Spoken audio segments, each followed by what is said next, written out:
Welcome to my channel. So இந்த வீடியோல வந்து நான் என்ன சொல்ல போறேன் அப்படினா அதாவது அட்டாமிக் ஸ்ட்ரக்சர் வந்து completed. So ஒரு ஸ்மால் ரிவிஷனா ஒரு வீடியோ மேக் பண்ணி போடலாம் அப்படின்றதுக்காக தான் இந்த வீடியோ நான் வந்து பண்ணியிருக்கேன். ஸோ இதில் வந்து ஜஸ்ட்டு எல்லாத்தையுமே ஒரு கிளான்ஸ் வந்து சொல்ல போனேன், ஓகேவா? ஸோ இது வரைக்கும் வந்து என்னென்ன பார்த்துருக்கோம் அட்டாமிக் ஸ்ட்ரக்சரில் அப்படின்றது தான் ஜஸ்ட்டு சும்மா மேலோட்டமாக தான் சொல்ல போகிறேன், ஓகே? ஸோ ஒரு ரிவிஷன் பண்ண மாதிரி இருக்கும் அப்படின்றதுக்காக தான் இந்த வீடியோ பண்ணியிருக்கேன். ஸோ இப்போ எதுவும் எக்ஸாம் டைமில் படிக்கிறவங்க அப்படின்னா, அதாவது ஐ மீன் வந்து இப்போ நம்மளாம் எக்ஸாம் நாளைக்குனா இன்றைக்கி தான் உட்காந்து படிப்போம். ஸோ அஸ் யூஷுவல் எப்பவுமே அப்படி தான் பண்ணுவோம். ஸோ அந்த மாதிரி வந்து படிக்கிறவங்க அவசரமாக நான் படிச்சுட்டு இருக்கேன் அப்படின்னா இந்த வீடியோ வந்து பார்க்க வேணாம், ஸ்கிப் பண்ணிடுங்க, ஓகே? ஸோ ஏன் அப்படி சொல்கிறேன் அப்படின்னா பார்த்துட்டு நீங்கள் ஃபீல் பண்ணக்கூடாதுல்ல, டீட்டெயிலாக எதுவுமே இல்லை அப்படின்னு சொல்லிட்டு ஃபீல் பண்ணக்கூடாது. ஸோ அதனால ஃபஸ்ட்டே நான் சொல்லிடுறேன், ஓகே? ஸோ ஒரு சின்ன வீடியோ ரிவிஷன் தான் பண்ண போகிறேன். அதுக்கப்புறம் அடுத்து நம்ம என்ன ஸ்டார்ட் பண்ண போகிறோம் அப்படின்றதுக்கு ஒரு சின்ன இன்ட்ரோ கொடுக்க போகிறேன், அவ்வளோதான், ஓகே? ஸோ ஃபஸ்ட்டு வந்து நம்ம இது ஸ்டார்ட் பண்ணோன்னே என்ன பார்த்தோம் அப்படின்னா எலக்ட்ரானோட டிஸ்கவரி தான் பார்த்தோம். அது வந்து ஜே தாம்சன் தான் டிஸ்கவர் பண்ணியிருந்தாரு. ஸோ அந்த எக்ஸ்பெரிமெண்ட் வந்து கேத்தோடே டிஸ்சார்ஜ் டியூப் எக்ஸ்பெரிமெண்ட் அப்படின்னு சொல்லிட்டு அந்த ஒரு எக்ஸ்பெரிமெண்ட் கண்டக்ட் பண்ணி எலக்ட்ரான் வந்து டிஸ்கவர் பண்ணுவார், ஓகே? ஸோ அடுத்து வந்து என்ன அப்படின்னா ஸோ அவர் தான் வந்து அந்த எலக்ட்ரான் வந்து டிஸ்கவர் பண்ணிட்டாரு. ஸோ அதுக்கு வந்து சம் சார்ஜ் இருக்கும், மாஸ் இருக்கும் இல்லையா?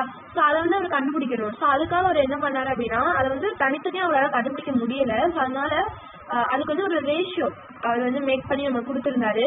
ஸோ அந்த ஸ்பெசிஃபிக் சார்ஜ் அப்படின்னு சொல்லுவாங்க. So specific charge E/m ratio, ஓகேவா? ஸோ அதை வந்து ஸ்பெசிஃபிக் சார்ஜ்னு சொல்லுவாங்க. அது வந்து ஜே தாம்சன் தான் நமக்கு கொடுத்தாரு. ஸோ அதோட வேல்யூ என்ன அப்படின்னா 1.7 × 10⁻11 coulomb per kg, okay? So இதுதான் வந்து E/m value.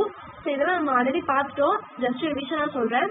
So charge of எலக்ட்ரானும் மாஸ் ஆஃப் எலக்ட்ரானையும் தனித்தனியாக அடுத்து யார் கண்டுபிடிப்பா அப்படின்னா மில்லிகன் அப்படின்றவர் வந்து மில்லிகன் சாயில் ஆஃப் எக்ஸ்பெரிமெண்ட் அப்படின்னு சொல்லிட்டு ஒரு எக்ஸ்பெரிமெண்ட் கண்டக்ட் பண்ணி சார்ஜ் எலக்ட்ரானோட சார்ஜை வந்து கண்டுபிடிப்பார், ஓகேவா? ஸோ கண்டுபிடிச்சதுக்கு அப்புறம் ஸோ இந்த E/m ரேஷியோ வச்சு மாஸை கண்டுபிடிச்சிருவார், ஓகே? ஸோ மில்லிகன் வந்து கண்டுபிடிப்பார். நெக்ஸ்ட் வந்து புரோட்டானோட டிஸ்கவரி. ஸோ அது வந்து கோல்ட்ஸ்டீன் வந்து கண்டுபிடிப்பாரு. ஸோ அந்த எக்ஸ்பெரிமெண்ட்டே வந்து கோல்ட்ஸ்டீன் எக்ஸ்பெரிமெண்ட் தான் சொல்றாங்க. பட் இது வந்து எப்படி அப்படின்னா ஸோ கேத்தோடே டிஸ்சார்ஜ் டியூப் எக்ஸ்பெரிமெண்ட் இருக்கு இல்லையா? ஸோ சிமிலர் டு அந்த எக்ஸ்பெரிமெண்ட் தான், ஓகேவா? ஸோ எக்ஸாக்ட்லி அதுன்னு சொல்ல முடியாது, ஜஸ்ட் சேஞ்சஸ் இருக்கு. ஸோ அங்கே வந்து கேத்தோட் ரேஸ் பாஸ் ஆகுது அப்படின்னா இங்கே வந்து ஆனோட் ரேஸ் பாஸ் ஆகும், ஓகே? அதாவது பாசிட்டிவ் சார்ஜ் வந்து பாஸ் ஆகிட்டு இருக்கும். ஸோ ஜஸ்ட் ஒரு சின்ன சேஞ்சஸ் தான் அங்கே இருக்கும், ஓகேவா? ஸோ அப்படியே வந்து சேம் டு கேத்தோடே டிஸ்சார்ஜ் டியூப் எக்ஸ்பெரிமெண்ட் மாதிரி தான் இருக்கும், ஓகேவா? புரோட்டானோட டிஸ்கவரி அப்படி தான் இருக்கும். ஸோ நெக்ஸ்ட் வந்து நியூட்ரானோட டிஸ்கவரி. அதை வந்து ஜேம்ஸ் சாட்விக் வந்து டிஸ்கவர் பண்ணுவார். ஸோ பெரிலியம் எடுத்து அதில் வந்து ஆல்ஃபா ரேஸை வந்து பாஸ் பண்ணுவார். ஸோ அது மூலமாக வந்து காமா ரேஸ் வந்து பாஸ் ஆகும் அப்படின்னு சொல்லிட்டு நியூட்ரான் அப்படின்னு சொல்லிட்டு அதை கண்டுபிடிப்பார். அந்த காமா ரேடியேஷன் வந்து நியூட்ரான் அப்படின்னு சொல்லுவார், ஓகேவா? ஸோ அது எல்லாமே நம்ம பார்த்துருப்போம் ஆல்ரெடி. அடுத்து வந்து நியூக்ளியஸை வந்து ரூதர்ஃபோர்ட் கண்டுபிடிக்கிறாரு. ஸோ அந்த எக்ஸ்பெரிமெண்ட் பேர் வந்து ஆல்ஃபா ஸ்கேட்டரிங் எக்ஸ்பெரிமெண்ட் அப்படின்னு சொல்றாங்க. ஸோ கோல்டு ஃபாயில் எக்ஸ்பெரிமெண்ட்னு சொல்றாங்க. ஸோ அதை வந்து கோல்டு வச்சு தான் அந்த கோல்டுல தான் வந்து அவர் ஹீலியம் ஆல்ஃபா ரேஸ் வந்து ஹிட் பண்ணி இதை வந்து கண்டுபிடிக்கிறாரு நியூக்ளியஸை, ஓகே? ஸோ ரூதர்ஃபோர்ட் வந்து கண்டுபிடிப்பாரு. ரூதர்ஃபோர்ட் மாடல்னு சொல்றாங்க அதை, ஓகே? ஸோ இது ரூதர்ஃபோர்ட் வந்து இதெல்லாம் கண்டுபிடிச்சதுக்கு அப்புறம் ஸோ ரூதர்ஃபோர்ட் வந்து ஆட்டம்க்கு ஒரு ஸ்ட்ரக்சர் கொடுப்பாரு. ஸோ அதுக்கு அடுத்து என்ன நடக்கும் அப்படின்னா ஸோ அடுத்த சயின்டிஸ்ட் வந்து நிறைய ஸ்ட்ரக்சர் கொடுத்துருக்காங்க. ஸோ அதுக்கு முன்னாடி ஜஸ்ட் புரோட்டான், நியூட்ரான், எலக்ட்ரான் அப்படின்றது அவங்க ஆட்டம்ல இருக்கிறது அப்படின்றது நம்ம பார்த்துட்டோம். ஸோ அதோட சார்ஜ், மாஸ் இது எல்லாமே நான் ஒரு வீடியோவில் காமிச்சிருக்கேன், ஓகே? ஸோ ஜஸ்ட் இதுலேயும் பார்த்துக்கோங்க. ஸோ இதுதான் வந்து அதோட மாஸ் வேல்யூ, சார்ஜ் வேல்யூ, ஓகேவா? ஸோ இது வந்து சப்பட்டாமிக் பார்ட்டிகிள்ஸ், ஓகே? ஆட்டம்ல இருக்கக்கூடிய சப்பட்டாமிக் பார்ட்டிகிள்ஸ். ஸோ இதுதான் வந்து அதோட வேல்யூஸ், ஓகேவா?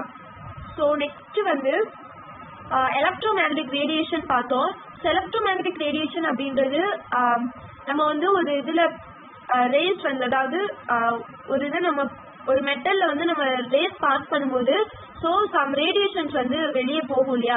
ஸோ அதை தான் வந்து நம்ம எலக்ட்ரோமேக்னெட்டிக் ரேடியேஷன் அப்படின்னு சொல்லியிருந்தோம். ஸோ அதுக்கு வந்து வேவ் தியரி, அதாவது எலக்ட்ரோமேக்னெட்டிக் வேவ் தியரி அப்படின்னு சொல்லிட்டு மேக்ஸ்வெல் வந்து ஜேம்ஸ் மேக்ஸ்வெல் வந்து ஒரு தியரி வந்து கொடுத்துருக்காரு. ஸோ அதுல வந்து எலக்ட்ரோமேக்னெட்டிக் ரேடியேஷன் பத்தி நிறையவே நம்ம பார்த்துருந்தோம். ஸோ அதை வந்து ஒரு வீடியோவே போட்டிருக்கேன். ஸோ நெக்ஸ்ட் வந்து ஒரு வேவோட கேரக்டரிஸ்டிக்ஸ் பற்றி நம்ம பார்த்துருந்தோம். ஸோ அதுக்கு வந்து வேவ் லென்த் இருக்கும், ஃப்ரீக்வன்சி இருக்கும், ஆம்ப்ளிடியூட் இருக்கும், ஸோ வெலாசிட்டி இருக்கும், வேவ் நம்பர் இது எல்லாமே இருக்கும் அப்படின்றது நான் பார்த்துருந்தேன். ஸோ வேவ் லென்த் ஃப்ரீக்வன்சி ரெண்டுமே வந்து இன்டைரக்ட்லி ப்ரொபோர்ஷனலாக இருக்கும் அப்படின்றதே நான் சொல்லியிருந்தேன். ஸோ இது இன்க்ரீஸ் ஆச்சு அப்படின்னா இது வந்து டிக்ரீஸ் ஆகும், ஸோ இது டிக்ரீஸ் ஆச்சு அப்படின்னா இது வந்து இன்க்ரீஸ் ஆகும். ஸோ அந்த மாதிரி ஒரு ரிலேஷன் தான் வந்து வேவ் லென்த்துக்கும் ஃப்ரீக்வன்சிக்கும் இருக்கும். ஓகே, ஸோ இந்த எலக்ட்ரோமேக்னெட்டிக் வேவ் தியரி அப்படின்றது இந்த எலக்ட்ரோமேக்னெட்டிக் ரேடியேஷனோட வேவ் கேரக்டரை மட்டும்தான் சொல்லும். ஓகேவா. ஸோ அதை மட்டும்தான் வந்து மேக்ஸ்வெல் வந்து எக்ஸ்பிளைன் பண்ணுவாரு இந்த தியரியில. ஓகே, ஸோ நெக்ஸ்ட் வந்து black body radiation, photoelectric effect இதெல்லாம் வந்து அவரோட லிமிடேஷன், அவரோட தியரியோட லிமிடேஷன். ஓகேவா. ஸோ இது ரெண்டுமே வந்து எலக்ட்ரோமேக்னெட்டிக் ரேடியேஷனோட பார்ட்டிகல் நேச்சரை எக்ஸ்பிளைன் பண்ணக்கூடியது தான் இது ரெண்டுமே. ஓகே, ஸோ இதுல வந்து பிளாக் பாடி அப்படின்றது என்ன அப்படின்னா அது வந்து ஒரு மெட்டல் தான். ஓகே, ஸோ அந்த பாடி, அந்த பிளாக் பாடி வந்து என்ன பண்ணும் அப்படின்னா எவ்வளோ ரேஞ்ச் உள்ள ஃப்ரீக்வன்சியா இருந்தாலுமே அதனால வந்து அப்சர்வ் பண்ண முடியும், அதே நேரத்தில் அதை வந்து எமிட் பண்ண முடியும் அப்படின்றது தான் பிளாக் பாடி அப்படின்னு சொல்லுவோம். ஸோ அதை பத்தி படிச்சு ஸோ அது வந்து எதை ரெப்ரசென்ட் பண்ணுது அப்படின்னா எலக்ட்ரோமேக்னெட்டிக் அந்த வெளியே போகிற அந்த ரேடியேஷன் இருக்கு இல்லையா. ஸோ அந்த எமிட் பண்ற ரேடியேஷன் வந்து பார்ட்டிகல் நேச்சரை ரெப்ரசென்ட் பண்ணுது. ஓகேவா, அந்த பிளாக் பாடி ரேடியேஷன் மூலமா. ஸோ போட்டோ எலக்ட்ரிக் எஃபெக்ட்டுமே அதே தான். ஸோ சம் லைட்டை வந்து நம்ம பாஸ் பண்ணோம் அப்படின்னா ஒரு மெட்டல்ல சம் லைட்டை பாஸ் பண்ணோம் அப்படின்னா எலக்ட்ரான்ஸ் உள்ள இருக்க எலக்ட்ரான்ஸ் வந்து என்ன ஆகுது அப்படின்னா எஜெக்ட் ஆகி வெளியே போகுது. ஓகே, ஸோ அந்த ரேடியேஷன். ஓகேவா, ஸோ அது வந்து பார்ட்டிகல் நேச்சரா இருக்கு அப்படின்னு வந்து சொல்றாங்க. ஸோ எலக்ட்ரோமேக்னெட்டிக் ரேடியேஷன் வந்து பார்ட்டிகல் நேச்சரும் இருக்கு அப்படின்றத வந்து இந்த ரெண்டு இதுலயும் தான் ப்ரூவ் பண்ணியிருப்பாங்க. ஓகே, ஸோ அடுத்து dual nature of electromagnetic radiation அப்படின்னு சொல்லிட்டு நான் தனியா ஒரு வீடியோ போட்டிருந்தேன். ஓகே, ஸோ அதில் வந்து ரெண்டுமே சொல்லியிருப்பாங்க. ஸோ வேவ் நேச்சரும் இருக்கும், ஸோ பார்ட்டிகல் நேச்சரும் இருக்கும். ஓகேவா. ஸோ நெக்ஸ்ட் வந்து ஸ்பெக்ட்ரம். ஸோ எலக்ட்ரோமேக்னெட்டிக் ஸ்பெக்ட்ரம் அப்படின்னு ஒன்று இருக்கு. ஓகே, ஸோ எலக்ட்ரோமேக்னெட்டிக் ஸ்பெக்ட்ரம் அப்படின்றது வேற ஒன்றும் இல்லை. ஸோ அந்த ரேஸ் இருக்கும் இல்லையா, எலக்ட்ரோமேக்னெட்டிக் ரேஸ் நமக்கு தெரியும். So visible rays, X rays, gamma rays, so இந்த மாதிரி நிறைய ரேஸ் இருக்கும். ஸோ அந்த ரேஸை வந்து ஃப்ரீக்வன்சி ரேஞ்ச் படியோ இல்லை வேவ்லென்த் ரேஞ்ச் படியோ நம்ம ஆர்டர் பண்ணோம் அப்படின்னா ஸோ அதுதான் வந்து அந்த ஆர்டர் பண்ணி வச்சிருக்க அந்த ஸ்கேல் தான் வந்து என்ன அப்படின்னா spectrum. Electromagnetic spectrum. Okay, so அதில் தான் நம்ம வந்து விசிபிள் ரேஸ் பார்த்தோம், ஸோ நிறைய பார்த்தோம். ஓகேவா, விசிபிள் லைட் அப்படின்றது நமக்கு தெரியும், விப்ஜிஆர். ஓகே, ஸோ அந்த விப்ஜிஆர் லைட் ஸ்கைல தெரியும் இல்லையா. ஸோ அந்த லைட் தான் வந்து விசிபிள் லைட்னு சொல்லுவோம். ஸோ இன்ஃப்ராரெட் ரீஜியன் பார்த்தோம், யூவி ரீஜியன் பார்த்தோம். ஸோ இது எல்லாமே வந்து அந்த எலக்ட்ரோமேக்னெட்டிக் ஸ்பெக்ட்ரம்ல தான் நம்ம பார்த்துருந்தோம். ஓகேவா, ஸோ அது எல்லாத்தையுமே வந்து ஒரு ஸ்கேலா ஆர்டர் வைஸ் வந்து நம்ம அரேஞ்ச் பண்ணி வச்சோம் அப்படின்னா அதான் வந்து எலக்ட்ரோமேக்னெட்டிக் ஸ்பெக்ட்ரம் அப்படின்னு சொல்றாங்க. ஸோ நெக்ஸ்ட் வந்து ஸ்பெக்ட்ரம். ஸோ இது வந்து emission spectrum, continuous spectrum, absorption spectrum அப்படின்னு சொல்லிட்டு இத்தனை டைப்ஸ் இருக்கு ஸ்பெக்ட்ரம்க்கு. ஸோ இது எல்லாமே என்னென்ன அப்படி எமிஷன் ஸ்பெக்ட்ரம்ல என்ன பண்ணும், கண்டினியூஸ் ஸ்பெக்ட்ரம் எப்படி இருக்கும், ஸோ அப்சர்ப்ஷன் ஸ்பெக்ட்ரம் எப்படி இருக்கும், இன்னொன்று லைன் ஸ்பெக்ட்ரம்னு ஒன்று இருக்கு. ஸோ இந்த கண்டினியூஸ் அதாவது இந்த எமிஷனும் அப்சர்ப்ஷனும் சேர்ந்ததான் இந்த லைன் ஸ்பெக்ட்ரம் அப்படின்னு சொல்லியிருந்தேன் ஆல்ரெடி. ஸோ இதெல்லாம் வந்து என்னென்ன அப்படின்னு நான் டீட்டெயிலாக சொல்லியிருக்கேன். ஸோ ஜஸ்ட் ஸ்பெக்ட்ரம் வந்து இந்த மாதிரி இருக்கும். ஓகே, ஸோ இது வந்து தெரிஞ்சுக்கோங்க. நெக்ஸ்ட் வந்து போரோட மாடல் பார்த்தோம்.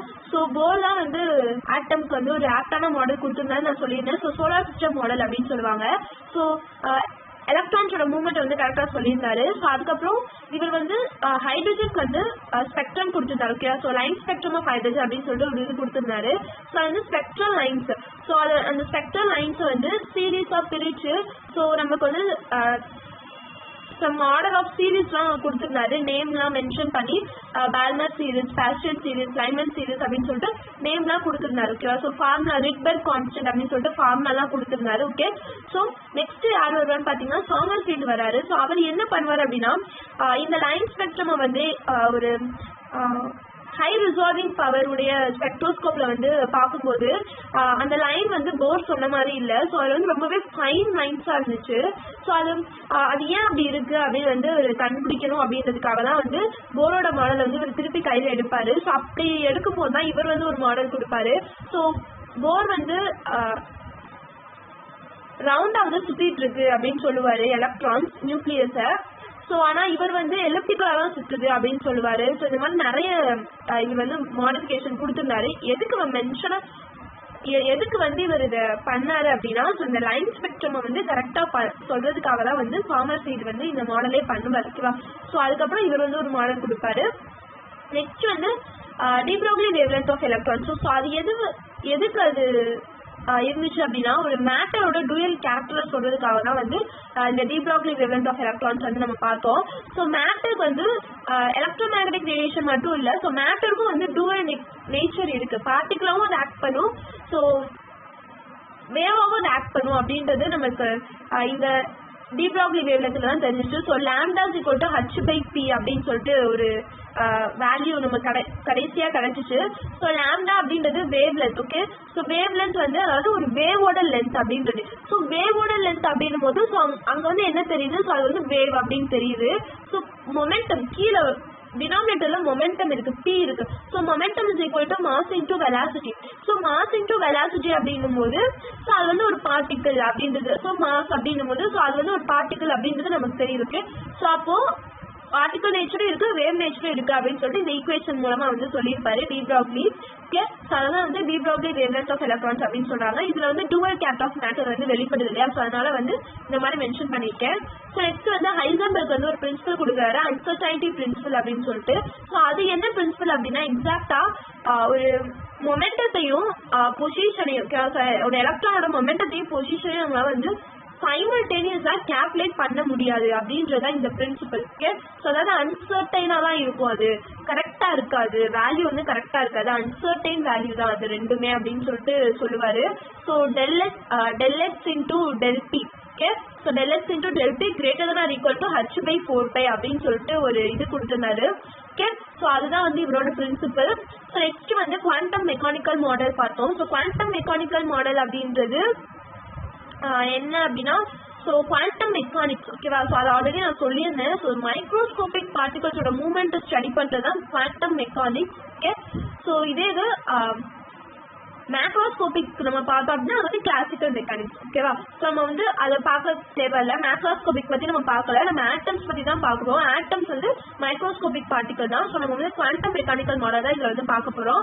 இந்த குவாண்டம் மெக்கானிக்கல் மாடல் வந்து ஸோ உருவாகுறதுக்கு மெயினாக எது இருந்துச்சு அப்படின்னா, ஹைசன்பெர்க் அன்சர்டைனிட்டி பிரின்சிபலும் ஸ்கார்டிஞ்சர் ஈக்குவேஷன் தான் இருந்துச்சு. ஸோ ஸ்கார்டிஞ்சர் வந்து ஒரு ஈக்குவேஷன் கொடுத்திருந்தாரு. அவர் என்ன சொல்லியிருந்தாரு அப்படின்னா, எலக்ட்ரான் வந்து வேவ் கேரக்டர் அப்படின்றத இவர் வந்து இவரோட ஈக்குவேஷன் மூலமா சொல்லியிருப்பாரு. ஓகேவா? ஸோ அந்த ஃபைனல் ஈக்குவேஷன் வந்து கொடுத்திருப்பாரு. ஸோ அதுல வந்து நிறைய வேவ் கேரக்டர் தான் எலக்ட்ரான் அப்படின்றதுக்கு நிறைய வந்து இருந்துச்சு அதுல. ஓகேவா?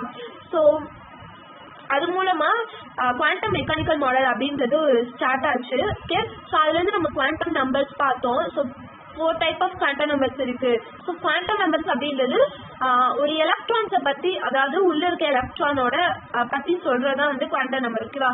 ஸோ அந்த எலக்ட்ரானை கேரக்டரைஸ் பண்றதா வந்து குவாண்டம் நம்பர். ஓகே, ஈஸியா சொல்லணும் அப்படின்னா அட்ரஸ் ஆஃப் அன் எலக்ட்ரான். ஓகேவா? ஸோ ஸ்கார்டிஞ்சர் ஈக்குவேஷனே குவாண்டம் நம்பரே அப்படிதான் சொல்லுவாங்க. ஸோ பிரின்சிபல் குவாண்டம் நம்பர் வந்து அதோட எனர்ஜி, அதோட பொசிஷன்ஸ் அந்த மாதிரி வந்து சொல்லும். ஸோ அசிமுத்தால் வந்து நம்ம வந்து நிறைய பார்த்தோம். ஸோ ஆர்பிட்டால்ஸ் பத்தி சொல்லும். மேக்னெட்டிக் வந்து எத்தனை ஓரியன்டேஷன்ஸ் இருக்கு அப்படின்றத பத்தி சொல்லும். ஸ்பின் வந்து அந்த ஸ்பின்னிங் வந்து எப்படி இருக்கு, எந்த ஆன்டி கிளாக்வைஸ் கிளாக்வைஸ் அந்த மாதிரி சொல்லும். ஸோ இந்த மாதிரி நம்ம வந்து எலக்ட்ரான்ஸ் பத்தி முழுக்க அந்த 4 குவாண்டம் நம்பருமே சொல்லும். ஓகேவா? ஸோ இதுல தான் வந்து நமக்கு ஆர்பிட்டால்ஸ் கிடைச்சிச்சு. ஸோ SPDF அப்படின்னு சொல்லிட்டு ஆர்பிட்டால்ஸ் வந்து இந்த அசிமுத்தால் குவாண்டம் நம்பர் மூலமா தான் நமக்கு கிடைச்சிச்சு. ஓகேவா? ஸோ இதெல்லாமே வந்து பார்த்தோம். நெக்ஸ்ட் வந்து என்ன இருந்துச்சு அப்படின்னா, ஸோ ஆர்பிட்டால்ஸ்னா என்ன அப்படின்னு பார்த்தோம். அதாவது probability of finding an electron is maximum. So அதுதான் வந்து ஆர்பிட்டல் அப்படின்னு சொல்லியிருந்தேன். ஸோ அந்த ஒவ்வொரு ஆர்பிட்டாலுக்குமே ஷேப் இருக்கு அப்படின்னு சொல்லியிருந்தேன். ஸோ S ஆர்பிட்டானா ஸ்பெரிக்கல், P ஆர்பிட்டானா டபுள் ஷேப், D ஆர்பிட்டானா கிளாவர் லீஃப் ஷேப் அப்படின்னு சொல்லியிருந்தேன். அதாவது டபுள் ஷேப்னு சொல்லலாம். ஓகே, ஸோ அடுத்து வந்து அந்த ஆர்பிட்டாலுக்கு எனர்ஜிஸ் பார்த்தோம். ஸோ எனர்ஜி லெவலுக்கு வந்து N+L ரூல் அப்படின்னு சொல்லிட்டு ஒரு வீடியோ போட்டிருந்தேன். ஸோ அந்த ரூல் யூஸ் பண்ணி அதோட ஒவ்வொரு ஆர்பிட்டாலுக்கும் எனர்ஜி கண்டுபிடிச்சு அது வந்து ஒரு ஆர்டர் வைஸ் வந்து நம்ம பார்த்தோம். ஸோ எல்லாமே பார்த்துட்டோம். ஸோ நெக்ஸ்ட் வந்து அந்த ஆர்பிட்டால்ஸ்ல எப்படி போய் எலக்ட்ரான்ஸ் ஃபில் ஆகுது அப்படின்னு சொல்லிட்டு பார்த்தோம். 3 ரூல் யூஸ் ஆகும். So aufbau principle, Pauli exclusion principle and குன்ஸ் ரூல் அப்படின்னு சொல்லிட்டு 3 ரூல் பார்த்தோம்.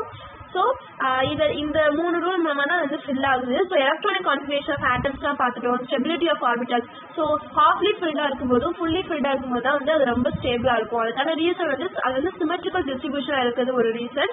அண்ட் இன்னொன்று என்ன சொல்லியிருந்தேன் அப்படின்னா எக்ஸ்சேஞ்ச் எனர்ஜி வந்து அங்கே அதிகமாக இருக்கும், நம்பர் ஆஃப் எக்ஸ்சேஞ்சஸ் அதிகமாக இருக்கும். ஸோ அதனால வந்து அங்கே ஸ்டெபிலிட்டி அதிகமாக இருக்குது அப்படின்னு நான் சொல்லியிருந்தேன். ஸோ எலக்ட்ரானிக் கான்ஃபிகரேஷன் ஒரு ஆட்டம் கொடுத்தா எப்படி எழுதுறது அப்படின்னு சொல்லியிருந்தேன். ஸோ அதுக்கு ஆர்பிட்டல் டயக்ராம் எப்படி போடணும் அப்படின்றதும் நான் சொல்லியிருந்தேன். ஓகே, ஸோ இது எல்லாமே தான் நம்ம பார்த்தோம். இதோட ஃபினிஷ் பண்ணிட்டோம். ஓகே, ஸோ இப்போ இதை வந்து நம்ம படிக்கணும். ஸோ படிக்கிறது வந்து எப்படி படிக்கணும் அப்படின்றது ஜஸ்ட் நம்ம வந்து ட்ரிக் வச்சு படிக்கணும். ஓகேவா? ஸோ இப்போ ஆஃப்பாவ் பிரின்சிபல் படிக்கணும் அப்படின்னா அங்கே வந்து நம்ம என்ன படிக்கிறோம், ஸோ n+n ரூல் யூஸ் பண்ணி அந்த ஆர்டர்ல தான் வந்து எலக்ட்ரான் ஃபில் ஆகுது. அதாவது லோயர் எனர்ஜி ஸ்டேட்ல இருந்து ஹையர் எனர்ஜி ஸ்டேட்டுக்கு கொஞ்சம் கொஞ்சமா எலக்ட்ரான்ஸ் ஃபில் ஆகுது அப்படின்னு நான் சொல்லியிருந்தேன் ஆஃப்பாவ் பிரின்சிபல்ல. ஸோ இதெல்லாம் நமக்கு என்ன தெரியுது, அதாவது low level to higher level. அப்போ லோ லெவல் டு ஹையர் லெவல்னாலே நம்ம வந்து சின்ன வயசுல வந்து என்ன படிச்சுட்டு இருக்கோம், ஸோ அசெண்டிங் ஆர்டர் அப்படிங்கிறது நமக்கு தெரியும். ஸோ அசெண்டிங் ஆர்டர்னா அதை எப்படி சின்ன வயசு நமக்கா சொல்லி கொடுத்துருப்பாங்க இல்லையா? ஸோ படிக்கிறதுல இருந்து ஏறி போனால் அது வந்து அசெண்டிங் ஆர்டர், இறங்கி வந்தால் வந்து டிசெண்டிங் ஆர்டர் அப்படின்னு சொல்லி கொடுத்துருப்பாங்க. அதே மாதிரி தான் ஒரு படிக்கிறதுல இருந்து ஏறி போகிறோம். லோயர் எனர்ஜி, அதாவது லோ லெவல்ல இருந்து ஹை லெவலுக்கு எலக்ட்ரான் வந்து போகுது. லோயர் எனர்ஜி லெவலில் ஃபர்ஸ்ட் ஃபில் ஆகும், அடுத்து ஹையர் எனர்ஜி லெவலில் கொஞ்சம் கொஞ்சமாக ஃபில் ஆகிட்டே இருக்கும். ஸோ ஒரு படிக்கட்டில் ஏறி போகிறோம் அப்படின்னா வந்து அசெண்டிங் ஆர்டர். ஸோ இந்த மாதிரி வந்து மேட்ச் பண்ணி படிச்சுப்போம். ஓகேவா? ஸோ அப்படி படித்தா மட்டும்தான் வந்து நமக்கு வந்து படிக்கிறது கடைசி வரைக்கும் ஞாபகம் இருக்கும். ஓகே, ஸோ படிக்கிறது அப்படின்றது நம்ம எக்ஸாம்க்காக சும்மா ஒரு எக்ஸாம் எழுதணும் அப்படின்றதுக்காக ஜஸ்ட் படிச்சுட்டு போய் எழுதிட்டு வந்து எல்லாத்தையும் மறந்துடக்கூடாது இல்லையா? ஸோ படிக்கிறது வந்து நமக்கு கொஞ்ச காலம் நிறைய காலம் வந்து ஞாபகம் இருக்கணும். ஓகே, ஸோ அதுக்காக நம்ம படிக்கணும், எக்ஸாம்க்காக படிக்கக்கூடாது. ஓகேவா? ஸோ அதனால இந்த மாதிரி மேட்ச் பண்ணி ட்ரிக் பண்ணி வச்சு படிச்சுக்கோங்க. ஓகே, ஸோ இந்த மாதிரி வந்து படிச்சுக்கிட்டோம் அப்படின்னா ஈஸியாக இருக்கும். ஓகேவா? ஸோ அதுக்காக தான் சொன்னேன். ஸோ அந்த மாதிரியே வந்து இப்போ பவுலி எக்ஸ்க்ளூஷன் பிரின்சிபல் நம்ம ஒரு இது, அதாவது அங்கே சேம் செட் ஆஃப் எலக்ட்ரான்ஸ், அதாவது same set of quantum numbers வந்து இருக்காது அப்படின்றத நம்ம பார்த்தோம். ஸோ குன்ஸ் ரூல்ல வந்து பேரிங் வந்து இருக்காது, அதாவது டீஜெனரேட் ஆர்பிட்டால்ஸ்ல பேரிங் வந்து ஃபுல்லா ஃபில் ஆகாம அங்கே பேரிங் நடக்காது அப்படின்றத நம்ம பார்த்தோம். ஸோ இந்த மாதிரி ஒவ்வொருக்கும் வந்து எதையாவது வச்சு மேட்ச் பண்ணி உங்களுக்கு பிடிச்ச எதையாவது வச்சு மேட்ச் பண்ணிக்கோங்க. ஸோ இந்த மாதிரி மேட்ச் பண்ணி படிங்க. ஓகேவா? ஸோ அது மாதிரி ஆர்பிட்டால்ஸ்லாம் வந்து கம்பேர் பண்ணி படிங்க. ஓகே, ஸோ எஸ் ஆர்பிட்டாலாக இருக்கட்டும், p orbital, d orbital, f orbital, இதெல்லாம் வந்து கம்பேர் பண்ணி படிங்க. ஸோ அதில் எத்தனை நோட்ஸ் இருக்கு, ஸோ எஸ் ஆர்பிட்டாலுக்கு எத்தனை நோடு, பி ஆர்பிட்டாலுக்கு எத்தனை நோடு, இந்த மாதிரி வந்து கம்பேர் பண்ணி படிங்க. ஓகே, ஸோ அப்படி படித்தா மட்டும்தான் வந்து கிளியராக கடைசி வரைக்கும் ஞாபகமாக நம்மளால படிக்க முடியும். ஓகேவா? ஸோ இதோட அட்டாமிக் ஸ்ட்ரக்சர் வந்து கம்ப்ளீட்டட். ஸோ நெக்ஸ்ட் நான் என்ன எடுக்க போறேன் அப்படின்னா ஆர்கானிக் கெமிஸ்ட்ரி தான் நான் ஸ்டார்ட் பண்ண போறேன். ஓகே, ஸோ அதுல வந்து ஃபர்ஸ்ட் நாமன்கிளேச்சர்ல இருந்து நான் ஸ்டார்ட் பண்ண போறேன். ஒரு ஆர்கானிக் காம்பவுண்டை எப்படி நாமன்கிளேச்சர், அதாவது நேமிங் பண்றது அப்படின்றத நான் வந்து ஸ்டார்ட் பண்ண போறேன். ஓகே, ஸோ அது வந்து நான் ரொம்பவே கிளியராகவே போடணும் அப்படின்னு வந்து நினைக்கிறேன். ஓகே, ஸோ கண்டிப்பாக அவங்க எல்லாருக்குமே புரியுற மாதிரி கிளியராக நான் வந்து போடுவேன். ஓகே, ஸோ நம்ம வந்து நெக்ஸ்ட் ஆர்கானிக் கெமிஸ்ட்ரி வந்து மீட் பண்ணலாம். ஓகேவா?